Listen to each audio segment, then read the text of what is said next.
কলেজের দিনগুলোর কথা এটা আমি কখনোই ভুলতে পারি না। এমনকি বিএড পড়তে গেছি শিক্ষায়তনে, তাদের কথাও মনে আছে।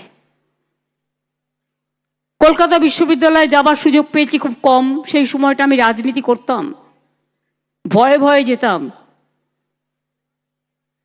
কারণ আমার সারা শরীরটা আমি একটা জীবন্ত লাশের মতো। পা থেকে মাথা পর্যন্ত এমন কোনো জায়গা নেই যে আমি পিটানি খাইনি সিপিএমের আমলে। মৃত্যুর হাত থেকে অনেকবার বেঁচে এসেছি, কাজেই সেই সময়টা যেতে ভয় পেতাম। তা সত্ত্বেও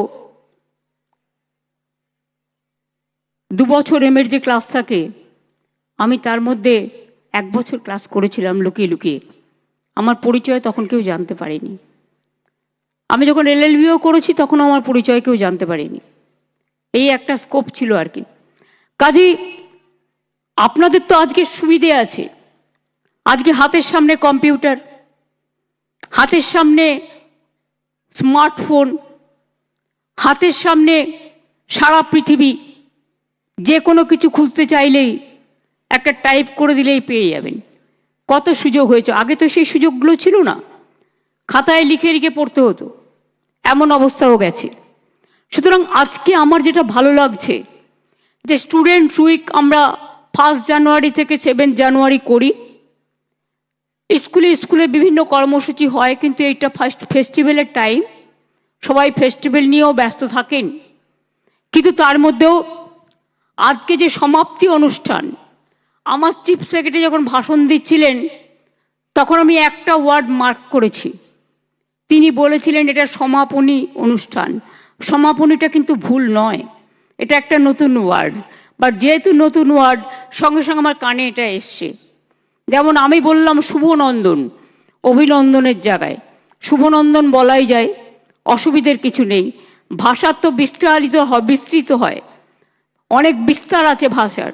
সুতরাং এভাবেই আজকে আমি অভিনন্দন জানাই যারা বিশেষ করে ITI, IAS, polytechnic, smart card, Aikyashree, Shikshashree, Medhashree, Sabooj Sathi, Shikshashree schedule caste schedule tribes, Aikyashree সংখ্যালঘু এবং ওবিসি, মেধাশ্রী হচ্ছে ওবিসি, সংখ্যালঘু হচ্ছে ঐক্যশ্রী। এছাড়াও মেয়েরা কন্যাশ্রী স্কুলে ফার্স্ট ফেজ, সেকেন্ড ফেজ কলেজে কন্যাশ্রী এবং থার্ড ফেজ ইউনিভার্সিটি। তারপরেও 10 লাখ টাকা করে স্মার্ট কার্ড সবার জন্য করা হয়েছে। যার প্রয়োজন, যদি হায়ার এডুকেশন করতে চান বা অনেকে অনেক সময় টাকার জন্য উচ্চশিক্ষা নিতে পারে না, তারা এই সুযোগটা পাবেন। এই জন্য 10 লক্ষ টাকার স্মার্ট কার্ড সবার জন্য করা হয়েছে। তাছাড়াও তপশিলি এবং আদিবাসীদের জন্য অন্য স্কিম আছে যাতে তারা সফট লোন পেতে পারে 20 লাখ টাকা পর্যন্ত। সুতরাং আমার মনে হয় যে টাকাটা আমরা স্টুডেন্টস ক্রেডিট কার্ডের মধ্যে দিচ্ছি, তার মধ্যে থেকেও জীবনে আপনারা কেউ যদি বাইরে পড়তে চান, ঘরে পড়তে চান, আর এখন আমার মনে হয় না, হ্যাঁ একটা বাইরের ডিগ্রি নিতে সবাই পছন্দ করে সেটা লিখবার জন্য, কিন্তু কলকাতাতে এখন অনেক ইউনিভার্সিটি হয়ে গেছে বাংলায়, জেলায় জেলায় ইউনিভার্সিটি হয়েছে এবং কলকাতার ইউনিভার্সিটিগুলো টপ অফ দ্য টপের মধ্যে আছে। আমি আজকে আপনাদের সকলকে এর জন্য অভিনন্দন জানাই। কারিগরি শিক্ষা মনে রাখবেন, আগে আমি পথ চলতে চলতে দেখতাম আমাদের দক্ষিণ কলকাতায় টালিগঞ্জে একটাই আইটিআই ছিল। আমরা কিন্তু এখন প্রায় 500টা আইটিআই এবং পলিটেকনিক তৈরি করেছি এবং সেখানে স্টাইপেন্ড দেওয়া হয়, ট্রেনিং দেওয়া হয় এবং তাদের সাথে একটা উৎকর্ষ বাংলা করেছি। আমাদের পলিটেকনিক আইটিআই সাথে ইন্ডাস্ট্রিকে যোগ করে যারা যেটা ট্রেনিং নিচ্ছে, কোনো ইন্ডাস্ট্রি যদি লোক চায় সে ওখান থেকে নিতে পারে উৎকর্ষ বাংলা থেকে।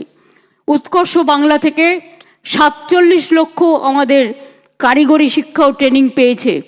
তার মধ্যে 10 লক্ষ ছেলে মেয়েদের চাকরি ইতিমধ্যেই হয়ে গেছে এবং আরও আছে, সেটা প্রসেসে আছে আরও কয়েক লক্ষ।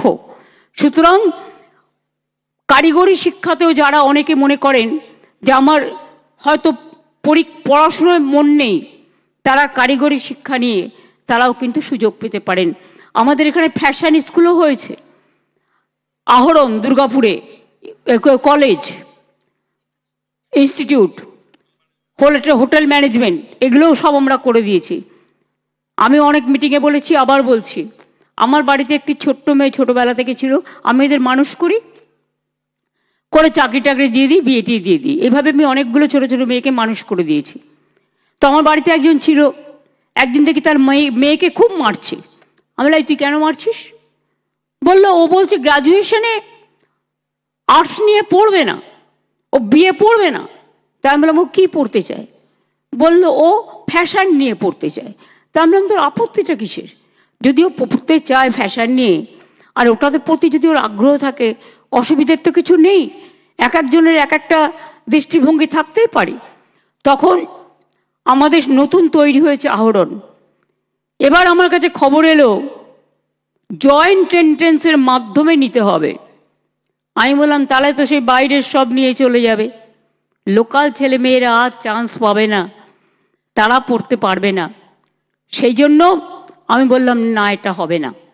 এখানে গরিব ছেলে মেয়েরা যাতে পড়তে পারে, মধ্যবিত্ত ছেলে মেয়েরা যাতে পড়তে পারে, তার ব্যবস্থা করতে হবে।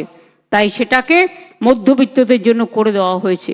এবং আজকে বিশ্বাস করুন, ওই মেয়েটি যাকে তার মা মারছিল, সে এখন শিকাগোতে একটি হোটেলে চাকরি করে রিসেপশনিস্টে। আমি ওর মাকে বললাম, কি রে, কত টাকা পাঠাচ্ছে? বললো, 3 মাস পর পর 50,000 টাকা এখন পাঠাচ্ছে। আর তাহলে বোঝ, সেদিন তুমি মারছিলে, আজকে তুমি দেখছো যে তারা মানুষ হয়ে গিয়ে কিভাবে তারা করছে। সুতরাং আপনাদের, আমি এখনো মনে করি বাংলা আমাদের স্কিলের নাম্বার 1, এমএসএমইতে নাম্বার 1, স্টুডেন্টদের এগুলো জানা উচিত। ঐক্যশ্রীতে আমরা নাম্বার 1, আমাদের স্টুডেন্টসরা খুবই ভালো রেজাল্ট করে।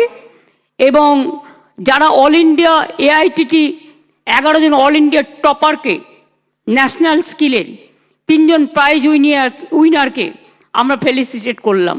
ওরা বাংলার মুখ উজ্জ্বল করেছে। শুধু জানবার জন্য বলছি, মনে রাখবেন কন্যাশ্রী কত আছে এখন জানেন? আমার 89 লক্ষ এখন পর্যন্ত। আমি চাই এটা 1 কোটি ছাড়িয়ে যাক। খরচ হয়েছে কত? 15,000 কোটি টাকা, জাস্ট জানবার জন্য। সবুজ সাথী আমার আছে 1,27 লক্ষ। এবছরও যারা সাইকেল পাবে, সাইকেল রেডি হয়ে গেছে। আমি আলিপুরদুয়ারে যখন যাব, সেই দিন থেকে স্টার্ট করব। এই মাসের লাস্টের থেকেই আমরা দিতে শুরু করে দেবো স্কুলগুলোতে। ঐক্যশ্রী মাইনরিটি স্কলারশিপ 4,15 লক্ষ।